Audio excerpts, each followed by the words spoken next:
In this video, we will discuss phase. Do you remember we studied this phi in our previous video? This angle phi, which specifies the instantaneous values of alternating voltage or current, is known as its phase. Let's discuss the phase lag and phase lead. Here I have two waveforms. When waveform 2 is less than the waveform 1, then we say that it is a phase lag. And when the waveform 2 is greater than the waveform 1, phase lead occurs. Keep this in mind that we can represent phases and alternating quantities by vectors.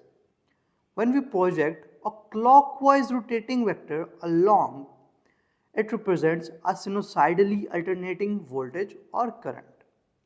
Now, let me tell you what vector diagrams are. When we have a set of counterclockwise rotating vectors whose lengths represent the peak values or root mean square value of the signals, and the angle between them represents the change of phase in AC signals, is collectively called as vector diagram. In this chapter, we are studying alternating current, but we should know the basics of direct current circuit. In a direct current circuit, a resistor is the basic circuit element in it. This resistor controls voltage and current. In a direct current circuit, Ohm's law can be used.